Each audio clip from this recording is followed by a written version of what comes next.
खुशामदीद, good evening. आपका फिर से एक बार स्वागत है हमारे टॉक शो विद पूजा सिंह। संसार में ईश्वर का दूसरा नाम है डॉक्टर। बहुत से लोग कहते हैं कि जो भगवान नहीं कर पाते वो हमारे लिए डॉक्टर्स करते हैं। हम बात कर रहे हैं अपनी बॉडी की। हमारी बॉडी को सबसे ज्यादा अगर कोई प्रोटेक्ट करता है तो हमारे डॉक्टर्स कर सकते हैं। लेकिन क्या आपको पता है हमारी बॉडी का जो सबसे मेन पार्ट है वो हमारी बॉडी का सिर्फ 2% वेट गेन करता है, जिसका वेट होता है 1.3 से 1.4 kg। जी हाँ, हम बात कर रहे हैं अपनी ब्रेन की। और मेडिकल साइंस में इस शाखा को कहते हैं न्यूरो, यानी न्यूरोलॉजी। और इस न्यूरोलॉजी के डॉक्टर को हम कहते हैं न्यूरोलॉजिस्ट। तो जब भी हमें ब्रेन संबंधित कोई भी दिक्कत होती है तो हम न्यूरोलॉजिस्ट के पास जाते हैं। और न्यूरोलॉजिस्ट सिर्फ हमारे ब्रेन को नहीं बल्कि हमारे बैकबोन को, हमारी बहुत सारी तंत्रिकाओं को और बहुत सारे मसल्स को भी प्रोटेक्ट करते हैं और उनके निदान के लिए आपको अच्छी डायग्नोज बताते हैं। तो आइए मिलते हैं हम आपके आजमगढ़ जिले के सबसे यंग डॉक्टर से, जिनका नाम है Asfar Zaman. Good evening sir. Good evening.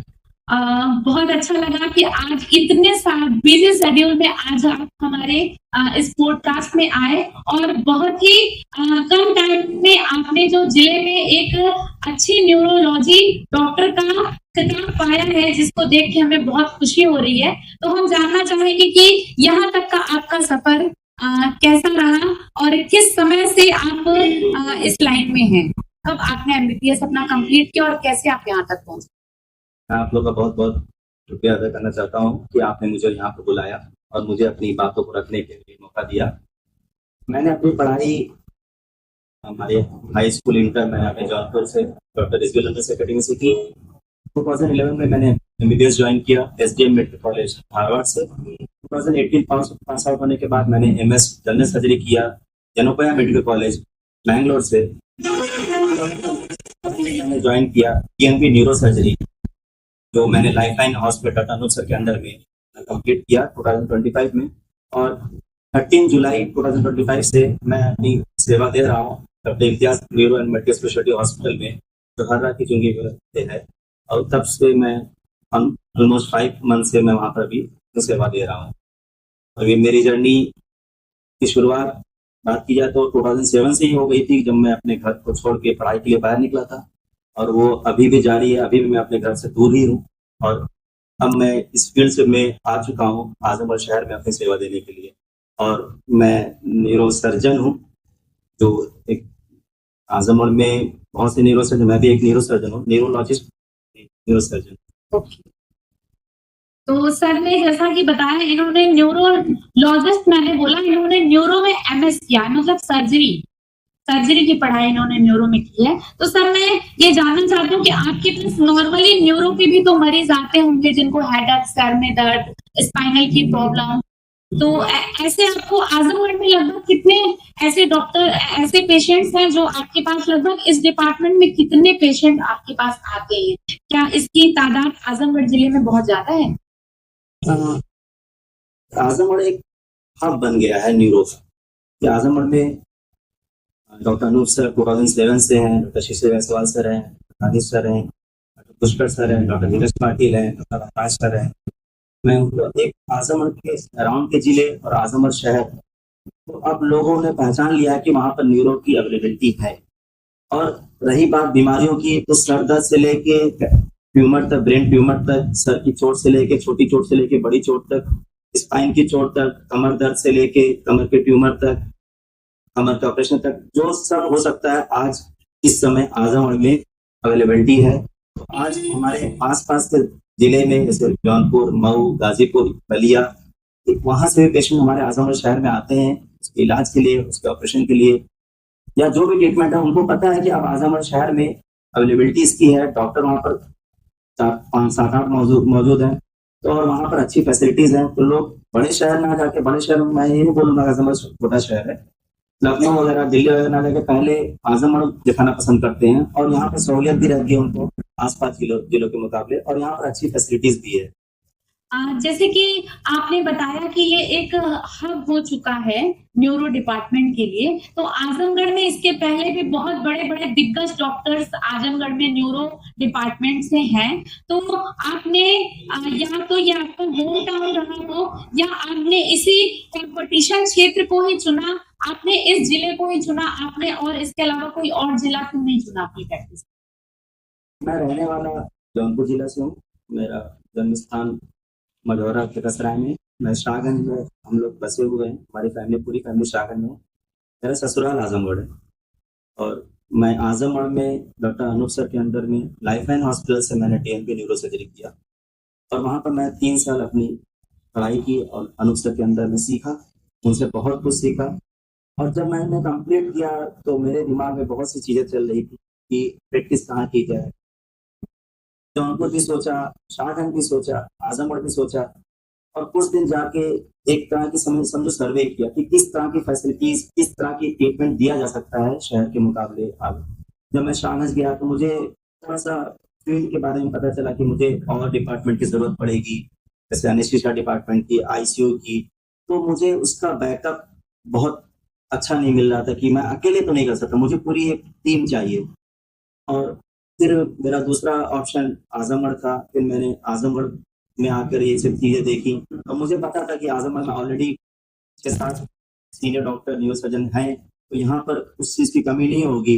Anaesthesia facility, facility, ICU team, ICU doctors, तो वो चीज़ मुझे यहाँ पर आसानी नहीं, मुझे यहाँ पर मिल जाएगी अगर कोशिश करूँगा और प्रैक्टिस मतलब अच्छे से काम करूँगा तो वो चीज़ की मुझे सहूलियत मिलेगी। और किस्मत थी लास्ट में कि आजमगढ़ ही रुकना था। आजमगढ़ में मैंने पढ़ाई की और आजमगढ़ में ही रुका, वहीं प्रैक्टिस स्टार्ट की। जैसा कि आपने बताया कि आपने न्यूरो में एमएस किया है, तो आपने कोई ऐसी सर्जरी, ऐसा एक्सपीरियंस आप हमसे शेयर करना चाहेंगे या बताना चाहेंगे कि जिसको जो बहुत ही टफ था बट जिसको करने के बाद आपको एक सक्सेस मिला और एक बहुत ही आत्मविश्वास आपका बढ़ा, ऐसा कोई आपका एक्सपीरियंस इस सर्जरी में?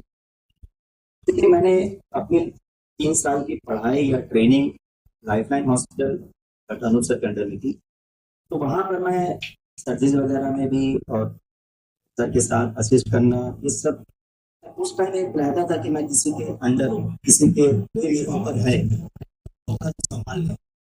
कुछ मेरे से कुछ गलती हो गई तो वो संभाल लेंगे, ये ट्रेनिंग का हिस्सा है। लेकिन जब मैं अपने फील्ड में आया तो वो एक छाया चली गई।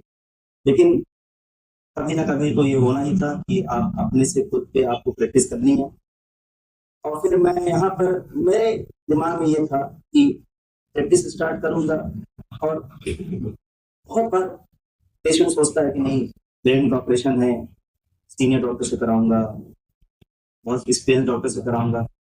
लेकिन जब एक्सीडेंट का पेशेंट आता है जिसके पास टाइम नहीं होता है तो उसके घर वालों का दिमाग नहीं काम करता, कहाँ जाए, बस बच जाए मेरा पुलिस। तो मेरी शुरुआत इसी तरह हुई कि मेरा पेशेंट आया, मैंने बोला कि ऑपरेशन की जरूरत, आप जहाँ पर भी कराना चाहो करा लो, लेकिन जल्द से जल्द करा लो।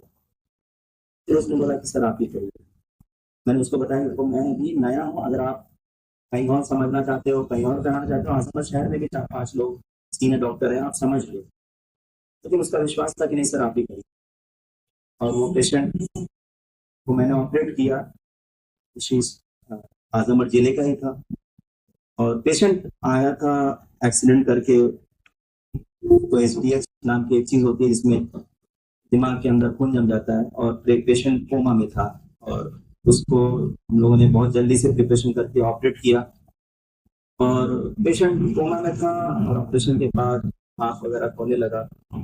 उसके फादर के एक आंखों में विश्वास था कि जो होगा आप करिए।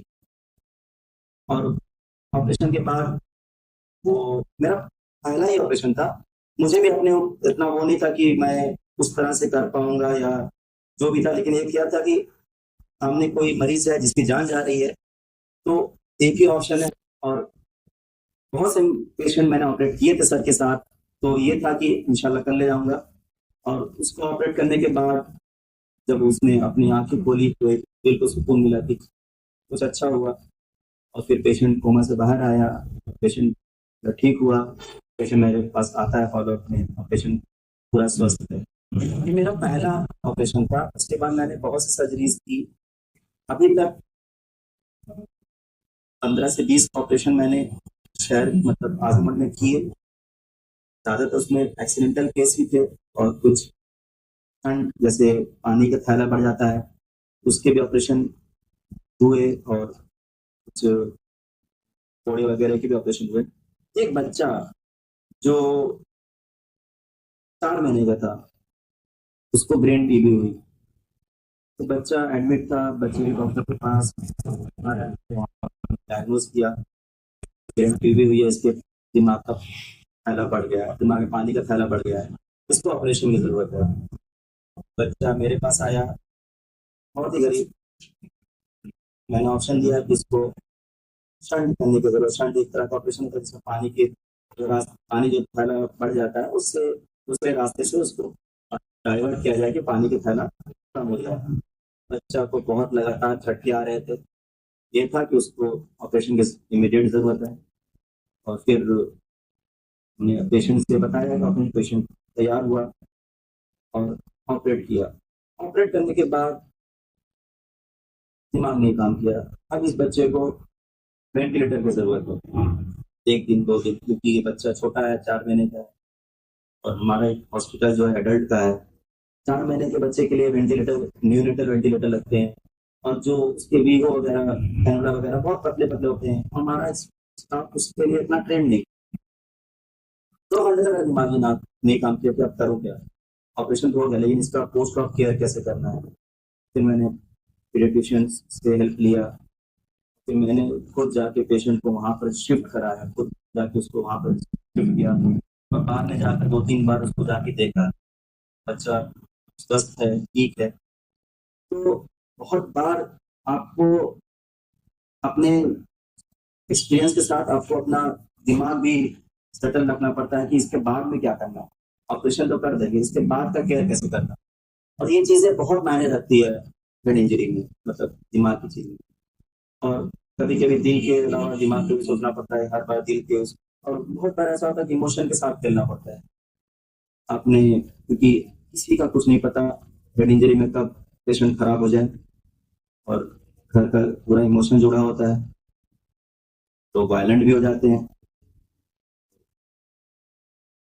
ये पता है कि पेशेंट खराब होगा तो लोग नाराज होंगे, आप पे गुस्साएंगे, आप पे झल्लाएंगे, लेकिन एक बात ये समझ में आती है कि अगर नहीं किया तो क्या होगा, तो भी तो जा ही रहा है हाथ से। बहुत बार लोगों ने मुझसे बोला भी कि खराब पेशेंट अवॉइड किया करो। मैं भी सोचता हाँ, स्टार्टिंग का माहौल है, खराब पेशेंट होगा, पेशेंट खराब होगा तो लोग बोलेंगे वहाँ पेशेंट खराब हो जाता है। फिर मेरे दिमाग में आया तो मेरे पास 10 पेशेंट आता है, मैंने किसी को ट्रीटमेंट नहीं किया तो 10 पेशेंट मर जाए। ठीक है, मैंने अपनी कोशिश की, अगर उसमें 2 भी बच गया ठीक है ना, 2 तो बचा लिया। अब ये तो मैं नहीं बोल रहा हूँ कि 10 को 10 बचा लूंगा, लेकिन शायद कोशिश से कुछ तो मरीज बच जाएंगे, कुछ पेशेंट बच जाएंगे। और अगर मैंने ट्रीटमेंट नहीं किया और वो इधर उधर भटक के वो नहीं बचता है तो बड़ा अफसोस होता है। तो मैं उस चीज को लेके दिमाग में चला कि नहीं, तो कर सकते हैं तो करेंगे, उसको जाने नहीं देंगे। और ना ही कभी पैसे के लिए कि पैसा नहीं है इसलिए नहीं करेंगे, ना ही कभी इसलिए कि लोग मेरे ऊपर उंगली उठाएंगे पेशेंट खराब हो गया। मैंने तो सर, जिस तरह से आपने अपने प्रोफेशन की सच्चाइयां बताई, जैसे किसी भी प्रोफेशन में लोग आते हैं तो जैसे कोई भी प्रोफेशन का अगर किसी हेड को बुलाया जाए या किसी से बात की जाए तो वो बताता है कि ये नहीं बताता कि उसने किस तरह से स्ट्रगल किया और इस अचीवमेंट को हासिल किया। वो हमेशा ये कहेंगे कि हम जो सीख के आए हैं, हमारी टेक्निक जो है वो पुराने लोगों से बहुत अच्छी है, हम जो कर सकते हैं वो पुराने नहीं कर सकते। बट जिस तरह से ट्रूली आपने अपने आप को लोगों के सामने एक्सप्लेन किया, ये तो बहुत अच्छी बात है और बहुत अच्छा लगा। जो भी लोग आपके इस पूरे इंटरव्यू को आप लोग जरूर सुनिएगा कि सर अपनी अपना एक्सपीरियंस लोगों के प्रति, उनका दिल भी काम कर रहा है, पेशेंट के लिए दिमाग भी काम कर रहा है, तो किस तरह से वो दोनों चीजों को मेंटेन करके और आपके सामने अपनी स्ट्रगल और अपनी सच्चाई बता रहे हैं, ये अपने आप में बहुत बड़ी बात है। अच्छा सर, न्यूरो डिपार्टमेंट में हमेशा ऐसा होता है कि जो न्यूरो का इलाज होता है वो एक तो बहुत टाइम टेकिंग होता है और दूसरे थोड़ा सा कॉस्टली भी होता है। तो आपके पास नॉर्मली ऐसे पेशेंट्स भी आते होंगे जिनके पास पैसे बहुत कम होते होंगे, तो इस कंडीशन में एक बार जनता आजमगढ़ की जानना चाहती है कि अगर उनके जैसे न्यूरो को सुन लिया, मुझे दिमाग की कोई न्यूरो की प्रॉब्लम है, कोई नस दब रहा है या न्यूरो से कोई स्पाइनल में कोई प्रॉब्लम जा रही है, तो लोग ज्यादातर इधर उधर से दवाएं लेके खा लेते हैं कि अरे यार इलाज बहुत महंगा है, डॉक्टर के यहाँ जाएंगे, बहुत सारा डायग्नोज होगा, बहुत सारी दवाइयां चलेगी, हम उसको बेयर नहीं कर पाएंगे। तो इस स्थिति में आजमगढ़ की जनता से आप क्या कहना चाहेंगे? आप क्या ऐसी कोई ऐसी फैसिलिटी है जो कि लोगों का कुछ अगर कम भी पैसा हो तो आपके पास फैसिलिटी है, आप एक बार उनको देख सकते हैं? जब मैंने हॉस्पिटल अपना इनॉग्रेशन मेरा हुआ था तो उस टाइम एक स्टेटमेंट थोड़ा वायरल हुआ था कि 10 पेशेंट को फ्री दे देंगे। ये था कि पहले 10 पेशेंट को फ्री देखेंगे। तो बाद में ये हुआ कि पहले 10 पेशेंट कैसे डिसाइड होगा कि वो गरीब है? हो सकता है कि आपका 20वां पेशेंट गरीब है, तो फिर उस दिन चला ये पहले 10 पेशेंट, तो उसमें मुझे ज्यादातर शहर के ही पेशेंट रहते थे, तुरंत नंबर लगा लिए, वो दिखा लिए, और जो गरीब दूर का आया तो उसका नंबर 20। मैंने ये बोला कि 10 जरूरी नहीं कि 10 ही मरीज देखूं फ्री में, 15 भी हो सकता है, 5 भी हो सकता है, और जरूरी नहीं कि पहले 10 मरीज देखूं। मैं सबकी फीस जमा कराता हूँ, पहले पेशेंट को देखता हूँ, और मुझे जब तो उस पेशेंट से बात करके पेशेंट की तकलीफ सुन के आपको समझ में आ जाएगा कि पेशेंट बहुत तकलीफ में है, फाइनेंशियली या जो भी है, तो मैं वहां पर उसकी फीस की माफ के लिए बोल देता हूँ, पेशेंट को पैसे देता हूँ। ये हो गई फीस की बात। ये फीस बहुत बड़ी चीज नहीं है, आप 300, 500, 1000 ये खर्चे लोग बियर कर सकते हैं, अमूमन कर लेते हैं।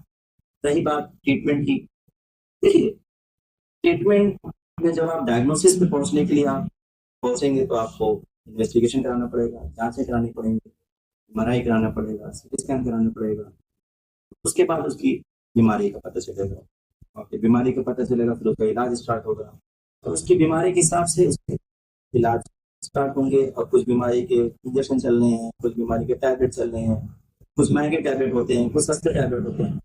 जरूरी नहीं है कि हर इलाज महंगा हो, हीरो का। आपकी बीमारी किस लेवल तक है?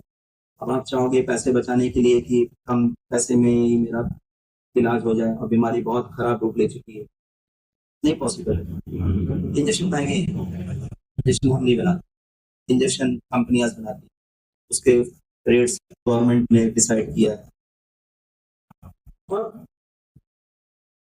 रही बात, हर पेशेंट को जरूरी नहीं है कि मैं बोलूँ कि मैं उसको फ्री में इलाज कर दूंगा। अपने में खर्चे हैं, हॉस्पिटल के खर्चे हैं, स्टाफ के खर्चे हैं, लेकिन जरूरतमंद को किसी भी तरीके से हो सकती है हेल्प, कोशिश किया जाता है, और जांच वगैरह में जितनी कम में या जितने माफी कर दी जाए जांच में, वो भी कोशिश किया जाता है। अच्छा डॉक्टर साहब, एक बहुत बड़ा क्वेश्चन है आज के डेट में, जैसे कोई भी अगर पेशेंट किसी डॉक्टर के यहाँ जाता है तो डॉक्टर टेस्ट लिखते हैं, ठीक, टेस्ट लिखते हैं, एमआरआई लिखेंगे, सोनोग्राफी लिखेंगे, और जो भी लिखते हैं, तो डॉक्टर पेशेंट को हमेशा लगता है कि हम डॉक्टर के यहाँ गए, डॉक्टर तुरंत डायरेक्ट दवा लिख दे, हम डायरेक्ट दवा खा लें और ठीक हो जाए। जल्दी पेशेंट टेस्ट कराने से, डायग्नोज कराने से आजकल के मरीज बहुत घबराते हैं और डॉक्टर्स को ब्लेम करते हैं कि यार इन्होंने इतने सारे टेस्ट लिख दिए, अब मैं यार इतना सारा टेस्ट, इस बारे में आप क्या कहना चाहते हैं जनता से? इसका क्या रीजन है? क्योंकि बिना विदाउट एग्जामिनेशन तो आप किसी चीज पर पहुंच नहीं सकते ना, उसको प्रॉब्लम क्या है, ये चीजें जनता नहीं समझती। इस बारे में आप क्या कहना चाहिए? उसकी दो वजह है, एक कमीशन, जो एक आम बात हो गई है आज के सभी पब्लिक दिमाग में, तो पेशेंट सोचता है कि कमीशन के चक्कर में जांच लिखा है। ऐसा नहीं है। अगर आपको बिना डायग्नोज किए हम दवा लिख रहे हैं, गलत कर रहे हैं। आप 1 रुपए की दवा भी लिख रहे हैं बिना डायग्नोज किए, आप गलत कर रहे हो। 1 रुपए का भी उसके लिए गलत होगा। हाँ, आपने क्लिनिकल एग्जामिनेशन किया, आपको क्लिनिकली डायग्नोज कंफर्म हो गया, आपकी क्लिनिकल नॉलेज अच्छी है, ठीक है, तब तो समझ में आता है। लेकिन अगर आपको डाउट है और आप डाउट को कंफर्म करने के लिए आपने जांच नहीं कराया, तो आप उसकी दवा लिखने का आपका हक नहीं, कि आपने अभी तक डायग्नोसिस नहीं बनाई। हाँ, बहुत बार ऐसा होता है कि पेशेंट बोलता है कि नहीं डॉक्टर साहब अभी इस बार नहीं जांच करा पाएंगे, अगली बार जांच कराएंगे। तो आप कुछ दिन की दवा लेके भाई इस पर दवा करके देख लो, आराम होता है तो फिर अगली बार आना, मैं उसके हिसाब से देखूंगा, जांच लिखने की जरूरत पड़े जांच लिखूंगा, नहीं जरूरत पड़े नहीं लिखूंगा। लेकिन आप ये बोले कि बिना जांच के ट्रीटमेंट करते हैं, पॉसिबल नहीं है। आज के जमाना बहुत आगे बढ़ चुका है और टेक्नोलॉजीज हैं। जब आपके पास सहूलियत है, चलिए सहूलियत नहीं होती, एमआरआई नहीं होता, सीटी स्कैन नहीं होता, ऑप्शंस नहीं होते, तो हमारे पास भाई कुछ ऑप्शन लेते हैं तो आप दवा दे सकते। लेकिन जब आपके पास ऑप्शंस हैं, आजमगढ़ शहर में सीटी स्कैन एमआरआई सब कुछ अवेलेबल है, तो आप, क्योंकि आप, अगर आपने ट्रीटमेंट स्टार्ट किया, उसकी आपने 500 1000 की दवा लिखी और आप उसको 5 हफ्ता खिला दिए, 5 हजार की आपने दवा लिखी, उसको आराम नहीं हुआ, 2,500 3,000 का एमआरआई करा लेते, हो सकता है उसका 500 में काम चल जाता। हाँ, लेकिन पेशेंट, देखो पेशेंट को कभी मेडिसिन भारी नहीं पड़ती, जांच भारी पड़ती, जांच भारी पड़ती। लेकिन एक उसका सबसे बड़ा रीजन कमीशन है, और ये आम हो चुका है, और थोड़ा सा पब्लिक में इसको वायरल भी कर दिया गया है, तो और पब्लिक इसको बहुत गलत नजर से देखती है कि डॉक्टर जो जांच लिख रहा है कमीशन के चक्कर में। ऐसा नहीं है, और डॉक्टर अपने पेशे में जब आता है तो एक ओथ लेके आता है, एंट्री करता है, तो वो ओथ को कोई ओथ लेता है तो अपने दिल में थोड़ा सा तो उसको रहता है ना कि हाँ मैं सही करूंगा। तो अब आप सोचेंगे कि जांच भी ना लिखिए, दवा भी सस्ती लिख दे, मैं सही भी हो जाऊं, हो सकते हो, ऐसा नहीं कि नहीं सही हो सकते हो, लेकिन आप हर पेशेंट सही हो जाए, पॉसिबल नहीं। मरीज की बीमारी बहुत बड़ी है, ट्यूमर है, आप दवा से सही कर दो, कैसे सही हो जाए? सही बात। आपको जाए उसको ऑपरेट कराना ही पड़ेगा, ऑपरेशन करके कराना ही पड़ेगा। तो बीमारी के हिसाब से इलाज का पैसा डिसाइड होता है, ना कि मरीज के हिसाब से। अब बीमारी ये गरीब अमीर देख के तो आती नहीं, बिल्कुल बिल्कुल नहीं। किसी गरीब को भी अच्छी बीमारी, मतलब बीमारी कम खर्चीली होती है, किसी अमीर को ज्यादा खर्चीली होती है। वो बीमारी को नहीं पता ना कि कौन अमीर है कौन गरीब, तो किसी को भी आ सकती है। हाँ, गवर्नमेंट की तरफ से बहुत सी चीजें हैं, आयुष्मान है, और भी बहुत सी चीजें हैं। आपके हॉस्पिटल में आयुष्मान अटैच्ड है? नहीं, अभी नहीं, उसके लिए मैं अभी प्रोसेस में हूँ, प्रोसेस फाइल्स वगैरह अभी रेडी कर रहा हूँ, उसके लिए मैं मतलब आने वाले समय में आपके यहाँ भी आयुष्मान की और ECHS उस सब की चीजें, मैं सब फाइल्स वगैरह रेडी करा रहा हूँ, उसकी भी सुविधाएं लोगों को हाँ, मिलेंगी कुछ दिन में इंशाल्लाह जो भी चीजें हैं तो कोशिश करूंगा कि जल्द से जल्द आऊँ। जैसा कि डॉक्टर साहब आप बता रहे हैं, जैसे कि आजमगढ़ में बहुत सारे इस तरह के हॉस्पिटल्स हैं, डॉक्टर्स भी हैं, बट जैसे ही पेशेंट वहां जाता है, जो भी चीजें आपने अपनी सच्चाई से बताई, पहले लोग एक बहुत लंबी चौड़ी बिल उसको पकड़ाते हैं, और मैंने खुद इस चीज को एनालाइज किया है। मैं तो पब्लिकली बताना नहीं चाहूंगी, बट मैं कुछ ऐसे काम करती हूँ, जैसे अगर कभी कहीं कोई छोटा बच्चा, कोई अनाथ बच्चा है, तो उसका कोई नहीं है, तो मैं उसको चाहती हूँ कि अगर हॉस्पिटलाइज्ड हो गया, मैं उसको हॉस्पिटलाइज्ड कर दूं, और तब तक अगर कोई गार्जियन मिलता है तो उसको सौंप दिया जाए। तो मैंने एक बार, मैं नाम नहीं लूंगी, जिले के एक ऐसे पीडियाट्रिशियन को मैंने फोन किया, बच्चा बहुत खराब कंडीशन में था, तो फोन उनके किसी असिस्टेंट ने उठाया, तो मैंने बोला कि इस तरह का बच्चा है और एक अच्छे ट्रीटमेंट की जरूरत है, मैं आपके यहाँ भर्ती करा देती हूँ। तो सबसे पहले वहां से मुझे ये बात पता चली, मैंने कहा अगर 10 घंटे में उसे ट्रीटमेंट नहीं मिलता है तो बच्चा लैप्स कर जाएगा। तो उन्होंने सबसे पहले ये कहा कि उसका खर्च कौन बेयर करेगा, जबकि अगर वो मेडिकल लाइन में है और इस तरह की चीजें हैं जो कि कभी 100 में से एक होती हैं, तो उनको कहना चाहिए था ठीक है, जैसे आप ये एक अच्छा काम कर रही है, ये आइए, मैं पहले उसके लाइफ सिक्योर करने की व्यवस्था करता हूँ, फिर आगे की बात हम लोग करेंगे। तो ये चीज जो आपने बताई और पूरी सच्चाई से बताई, ये तो बहुत अच्छी लगी सुन के। और मैं लोगों को बताना भी चाहूंगी कि एक बार आप लोग भी सर के यहाँ जरूर अपनी चीजों को जाए, जैसे जिले में बहुत ही बड़े बड़े डॉक्टर्स हैं, लेकिन जो भी सर ने सच्चाई से बताया आपको, उसको सुने और एक बार सर के यहाँ जरूर जाए, क्योंकि मैं जब इनसे अपॉइंटमेंट लेने गई थी तो पूरा हॉस्पिटल भरा हुआ था और इनके जगह कोई दूसरा डॉक्टर रहता तो वो कहता कि नहीं अभी हमारे पास टाइम नहीं है, मैं बाद में आऊंगा, मैं आप बाद में आइएगा, अभी मैं आपसे मिल नहीं पाऊंगा। और आज भी सर आए हैं तो बहुत ही बड़े बिजी शेड्यूल्स में से थोड़ा सा टाइम लेके यहाँ पे आए हैं। सर एक क्वेश्चन मेरा ये है, जैसे आपके पास न्यूरो के जो मरीज जाते हैं उनमें नॉर्मल कुछ पेशेंट ऐसे होते हैं जो साइको थोड़े से ज्यादा होते हैं, तो उनको ये लगता है कि वो बीमार हैं, लेकिन सारे ट्रीटमेंट के बाद पता चलता है कि वो कुछ साइकोलॉजिकल प्रॉब्लम है, तो क्या फिर उनको आप किसी साइकोलॉजिस्ट के पास रेफर कर देते हैं? देखिए उसके अलग डिपार्टमेंट होता है, उसकी अलग पढ़ाई होती है, उसके लिए जो डॉक्टर होता है वो 3 साल उसकी पढ़ाई करके आता है, एमडी साइकेट्रिस्ट होता है, तो उसके डॉक्टर वो हैं, हम नहीं, हम न्यूरोसर्जन, न्यूरोसाइकेट्रिस्ट अलग होते हैं। जो भी इस तरह की बीमारियां होती हैं, जैसे पेशेंट इस तरह के पेशेंट आते हैं साइकोलॉजिकल, तो उनको उनकी जरूरत है, मेरी नहीं। तो पेशेंट को मैं यहाँ के उनके पास भेजने की कोशिश करता हूँ कि वो मेरी ट्रीटमेंट जरूरत नहीं है, आप उनके पास जाएं, उनसे इलाज, मैं उसका डॉक्टर नहीं। अच्छा, मैंने सुना है कि जो बॉडी के सारे पार्ट्स होते हैं उनका कहीं ना कहीं नर्वस सिस्टम आपके ब्रेन से जुड़ा होता है। कोई भी अगर वेन वहां पे दबती है तो वो वहां का कोई भी एक नर्वस सिस्टम आपकी बॉडी की हो सकता है कि लेफ्ट लेग की आपकी एक उंगली ही वहां पे कोई दिक्कत कर रही हो, तो ऐसा ये सच्चाई ऐसा होता है? सिस्टम पूरे बॉडी के जितने भी ऑर्गन्स हैं हमारे, जितने भी हाथ पैर उंगली सबका अलग अलग एरिया होते हैं, गवर्नमेंट एरिया और सबके एरिया नंबर्स होते हैं, तो वो वहां से जुड़े हैं। वहां पर अगर कुछ डैमेज हुआ ब्रेन में तो वो चीज आपकी काम नहीं करेगी। लकवा खालिस वही चीज तो है कि आपके दिमाग में किसी एक हिस्से में डैमेज हुआ तो आपका हाथ नहीं काम कर रहा, आपका पैर नहीं काम कर रहा, तो जब भी जिस जगह पर लकवा मारेगा उस जगह की नस अगर डैमेज होगी तो वो इसका काम नहीं। अच्छा, एक आपके डिपार्टमेंट से जुड़ा हुआ थोड़ा सा एक अदर क्वेश्चन भी है कि जैसे लोग कहते हैं दिल कुछ कहता है दिमाग कुछ कहता है, तो मैं आपसे आपकी भाषा में जानना चाहूंगी क्या दिल और दिमाग में कोई कनेक्शन होता है? दोनों का काम अलग, एक का काम सर्कुलेशन का, एक का पूरा कंट्रोल का। देखिए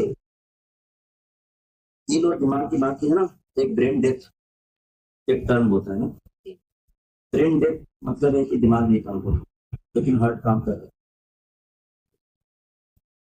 ये पेशेंट, मैं इसलिए आपको ये सेंटेंस ये चीज बताना चाह रहा हूँ कि दिल दिमाग का कनेक्शन किस तरह से, ब्रेन डेथ है लेकिन सर्कुलेशन है, पेशेंट जिंदा है, एज अ मेडिकली पेशेंट जिंदा है, ब्रेन पूरी तरीके से काम नहीं कर रहा है लेकिन मेडिकल टर्म में वो पेशेंट जिंदा है।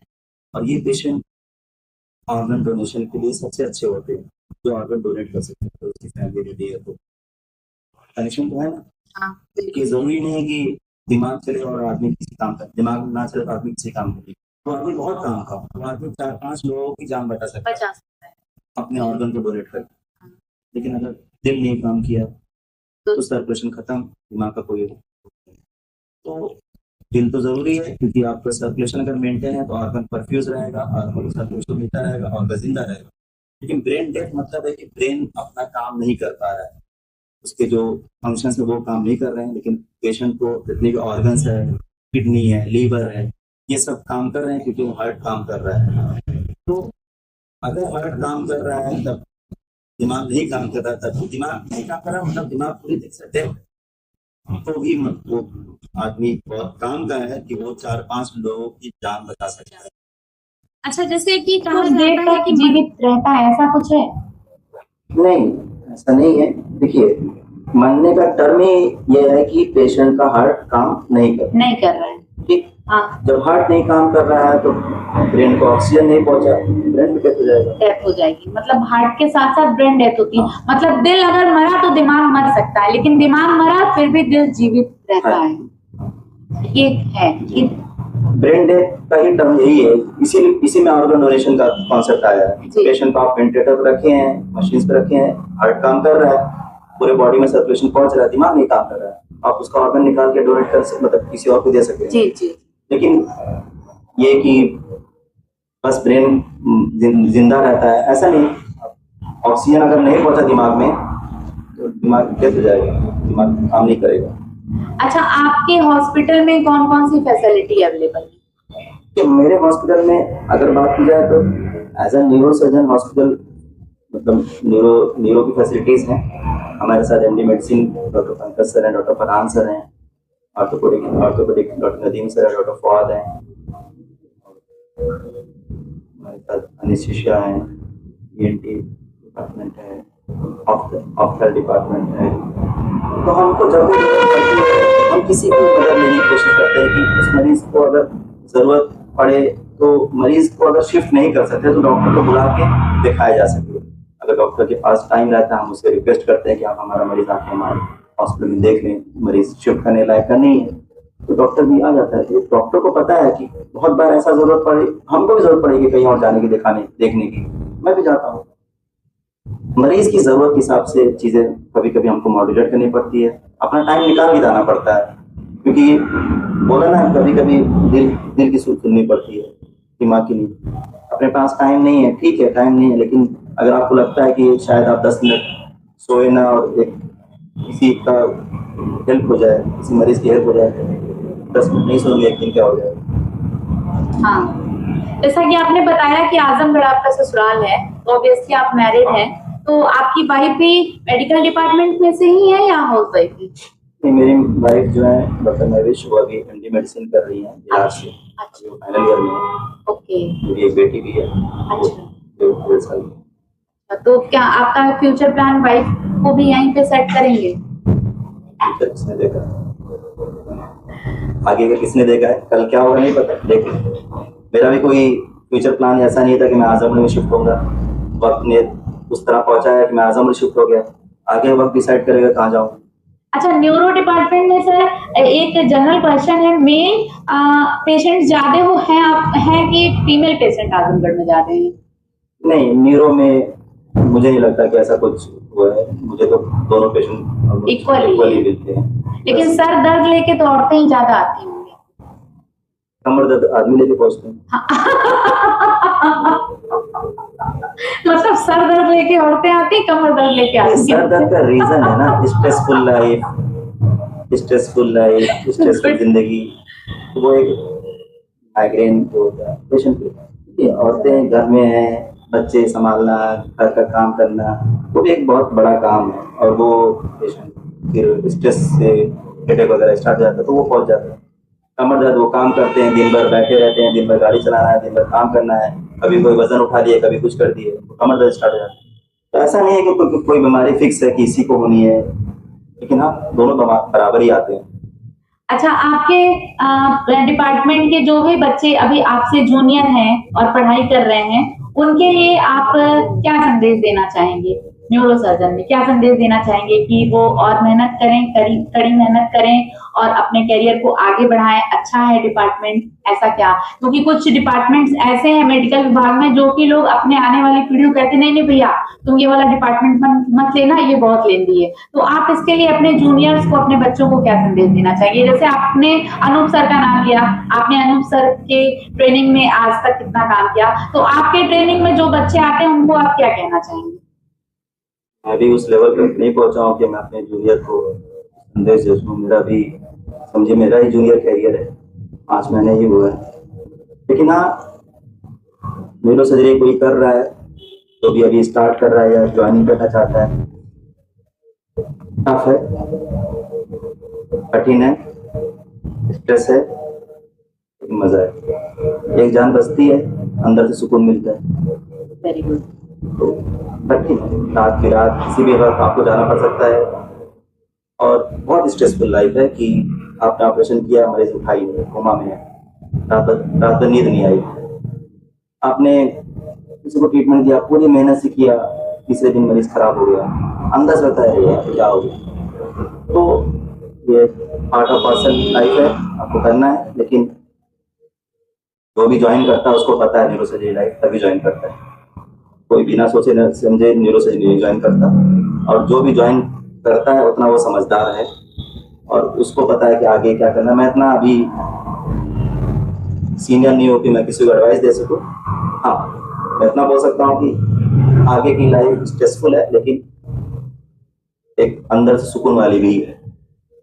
जैसा कि मैंने शुरू में ही आपसे बताया कि धरती पे अगर भगवान का दूसरा नाम है तो डॉक्टर, और मेडिकल लाइन ही बहुत टफेस्ट लाइन होती है। और जैसा कि सर ने कहा कि अगर हमने किसी का ऑपरेशन किया, वो सही हो गया, तो हमें बहुत सुख मिलता है। इसी तरह कोई भी डॉक्टर, मैं एक संदेश देना चाहूंगी समाज में कि अगर किसी भी हॉस्पिटल में किसी भी तरह की कोई प्रॉब्लम होती है तो लोग तुरंत डॉक्टर्स को ब्लेम करते हैं कि डॉक्टर की लापरवाही से। ऐसा कभी नहीं होता। कोई भी डॉक्टर किसी भी पेशेंट के प्रति कभी लापरवाही नहीं करता। हर डॉक्टर चाहता है कि अगर उसने किसी पेशेंट को ट्रीट किया है तो वो हंसता बोलता उसके हॉस्पिटल से जाए। तो मैं आज आप सबसे यही कहना चाहूंगी कि जैसे डॉक्टर्स आपकी लाइफ को सिक्योर करने के लिए सपोर्ट करते हैं, आप भी उनके प्रोफेशन को सपोर्ट करें। औरतें घर में खाना बनाती हैं, कभी कभार नमक तेज हो जाता है तो जानबूझ के वो 2 बार नमक नहीं डालती। कभी हो जाता है, हाथी है, वो अपने से बहुत अच्छा करने का कोशिश करती है। तो एक डॉक्टर अपने से पेशेंट को हमेशा अच्छा करने की कोशिश करता है, या वो सर्जरी के माध्यम से करे या वो मेडिसिन के माध्यम से करे। लेकिन जब पेशेंट बाहर जाके ये ब्लेम करते हैं या उनके घर वाले ये एक प्रोपोगेंडा किसी भी हॉस्पिटल में तैयार करते हैं कि डॉक्टर की वजह से मेरा पेशेंट खराब हो गया या उसकी डेथ हो गई, ये बहुत ही गंदी चीज है और समाज में इसका जरूर सुधार करना चाहिए। डॉक्टर साहब, आपका बहुत बहुत धन्यवाद कि आप यहाँ आए, और हम चाहेंगे कि हम आपके इस पॉडकास्ट को जितना ज्यादा हो सके सब तरफ पहुंचाएं, और आप जान लें कि आपके जिले में एक बहुत ही यंग एज के डॉक्टर अफजल जमाल, जो कि बिलरिया की चुंगी पे बैठते हैं, आए हुए हैं। तो आपको कोई भी तरह का न्यूरो प्रॉब्लम अगर हो, स्पाइनल रिलेटेड, मसल्स रिलेटेड कोई भी प्रॉब्लम हो, और औरतों को अगर हेडेक हो और जेंट्स को अगर कमर में दर्द हो, तो सर से जरूर परामर्श करें। Thank you sir, thank you very much.